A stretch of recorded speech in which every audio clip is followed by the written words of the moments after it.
Before we get into the episode, I am thrilled to announce that the EntreMD Business School is open for enrollment. The EntreMD Business School is the only school of its kind for physicians who want to build 6, 7, and multiple 7-figure businesses. Over the last 2 years, we have had hundreds of doctors go through the school with unbelievable results. Some of them run brands, some of them run private practices, some of them are coaches, some have other kinds of service-based businesses or product-based businesses. And we've had people come in and cross the 6-figure milestone, cross the 7-figure milestone, cross the multiple 7-figure milestone.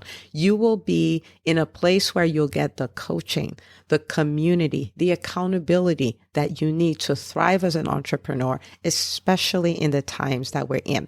So maybe you've been following me for a while. Maybe you've been getting so much out of the EntreMD podcast and you've been wondering, how can I work with Dr. Una and the community more? Well, this is your chance. Come join us in the EntreMD Business School. It is application only. So go to entremd.com/business to turn in your application. I cannot tell you how many doctors have made statements like this. I recovered my investment in the first week. I recovered my investment in my bank account in the first 90 days. This is the best investment I've made in myself ever. I want you to have that kind of story, not just a story of building a great business that serves a lot and earns a lot, but having a business that gives you the freedom to live life on your terms. So don't wait any longer. entremd.com/business. And now for the episode. Hi, docs. Welcome to the EntreMD Podcast, where it's all about helping amazing physicians just like you embrace entrepreneurship so you can have the freedom to live life and practice medicine on your terms. I'm your host, Dr. Una. Well, hello, everybody. Welcome to another episode of the EntreMD Podcast. As always, I'm excited to be in your ears. Thank you so much for being a listener. Thank you for sharing. Thank you for sharing your wins with me as well. Things that you've done because of the podcast truly warms my heart. And that is the reason why I do what I do. So in my family, we had something happen, which is not the most exciting thing.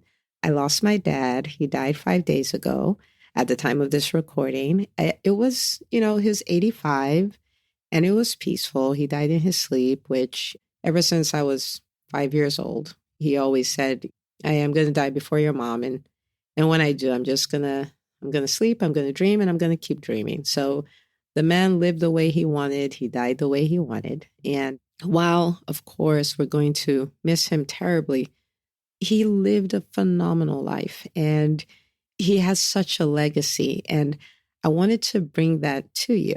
He was our colleague. He was a surgeon. And over the next few episodes, I am going to be sharing business lessons that I learned from his life and, sharing some of the stories of his life, which you will find so inspiring.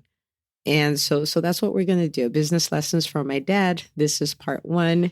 And we're going to go all the way to part 4. So this is going to be really exciting. Okay. So my dad was born in 1936. Okay. So hashtag a really long time ago. And he grew up in Nigeria and he grew up in the village. And when I say village, I'm talking like mud hut.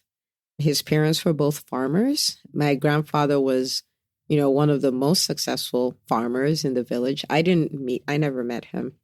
But when you listen to my dad's story, so first of all, when he was in first grade, his tuition for first grade was 1 penny. Okay.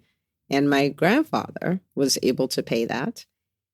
And, it was somewhere around that point that my dad made a decision that he was going to become a medical doctor. And for me, that blows my mind because I'm going like, okay, hang on. You grew up in a village. You grew up in a mud hut. And your dream is to be a doctor. Like, how, But anyway, so first grade, it was 1 penny. And second grade, it was 2 pennies. They had the nerve to increase his tuition to 2 whole pennies. And guess what? His dad couldn't pay for it. And so it turns out his maternal uncle had this school that he ran. And so they sent him over to that school, so a different part of the village, to go to that school because he could attend the school for free. And he went to the school and he decided, this school is inferior. So he dropped out. And I don't know if I'm going to get to all the stories of these kind of pieces, but my dad was really stubborn in a good way. He knew what he wanted and he was going to get what he wanted. He was always like that. And so I need you to imagine a second grade kid deciding this school is inferior, and he left the school. He dropped out.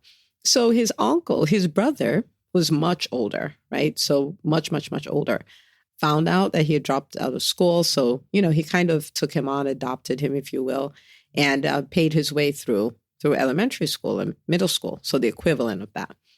And then when it was time for high school, same brother of his, paid for his first year.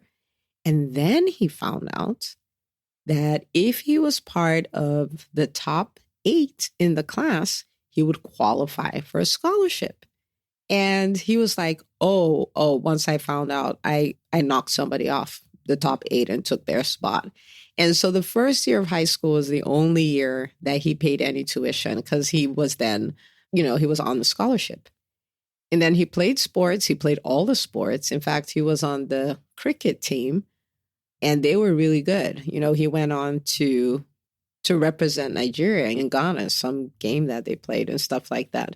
So that's what he did. And he was so academically sound that he got a scholarship to go to what they call higher secondary education, higher secondary school. It's kind of different from the American system. The Nigerian school system is based on the European model, but it's 2 years after high school. And he got a scholarship. So at this point, then he leaves the village and he goes to Lagos, which is like the bigger city. And he got a scholarship and he was there.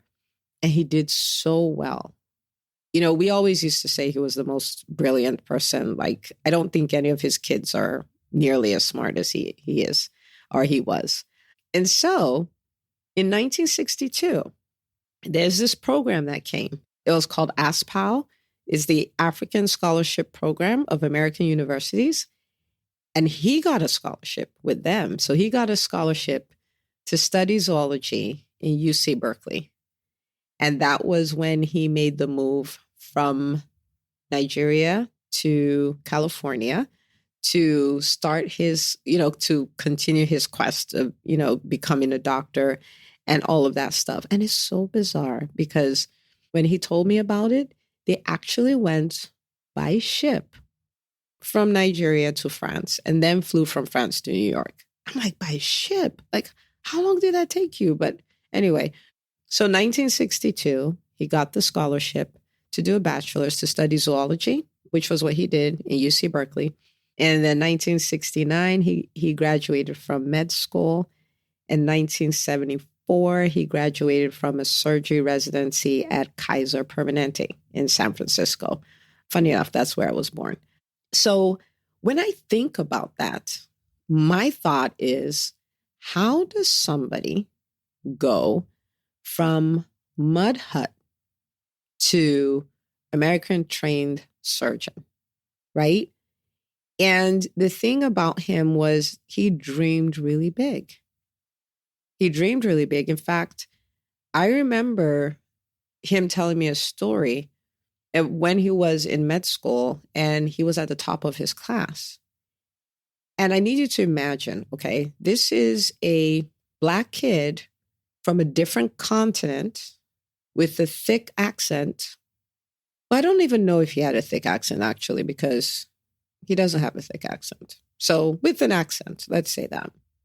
And whose name is, his full name is Ekene Dilichukwu. That's his name. And, he was very particular about people calling him by his native name because he was like, that's my name. Figure it out. And in fact, we don't have any English names. Like, my first name is Neka. My middle name is Chineme. There's no English name. And I was like, but I want an English name. And he's like, when English people start giving their children Igbo names, I will give you an English name. I'm telling you, like, he was good stubborn, but he was a very stubborn man. But anyway, So his professor calls him and is like, you're at the top of your class. And my father, very matter of factly, is like, so? He's like, but you're a black kid. He's like, so? You know what I mean? And that's just the way he was, you know? So he dreamed big. He dreamed really big. And at the end of the day, he got exactly what he wanted. And so that's his legacy. That's his story. But what does that mean for you? What does that mean for me? Right? It's time for us to dream big. There are 1,001 reasons why what he dreamed for were really not possible. But he didn't let that stop him. So for you, what does dreaming big mean for you? Maybe you're a listener to this podcast and you've listened for a few months, but you're still like, I'm not an entrepreneur. Well, you can be. First of all, you do have a business, and that business is you incorporated. You already have to start with, you already have a business. Take it, dream with it, make something out of it. For everyone who wants to start a business but hasn't, secretly there's that dream. Oh, what if I could? What if I could? Well, what if you could? What if you took it? What if you ran with it? What if you worked relentlessly at it and you made it work? Like, how beautiful would that be? Right? You have a business, but you're kind of dabbling. You know what I mean? Like, you're doing enough so you can say, I'm doing stuff, but you know that you're underperforming. You know that you're under dreaming. You know that you're not pushing. You know you're just doing enough not to quit. Well, this is my challenge for you. It's time to dream big. If a little kid that grew up in a mud hut and who was a child to two farmers who couldn't pay 2 pennies for his second grade education, if he could fulfill his dreams, well, guess what? So can you. If he could do that, even though you didn't get a business education, I bet you can educate yourself in business and build a successful business, right? So where do you need to dream big? Maybe you're supposed to start, you haven't start. You're supposed to scale, you haven't scale. You're supposed to build a team, you're running away from it. Well, guess what? You can. You're supposed to launch that podcast. Do it. You're supposed to speak at that event. Say yes. The bottom line is dream big and then chase after your goal relentlessly. Relentlessly, because guess what? He made that decision in second grade, but it wasn't until 1974, decades later, that he became a surgeon. And you know what? He was so good. He was so good that he was offered American citizenship based on merit. That's how good he was. Little black kid from a mud hut in Nigeria. So I'm here recording, and I'm recording because I want his life to inspire you to stop playing small. I want his life to inspire you to look at things beyond what you think you can do and then decide to do it.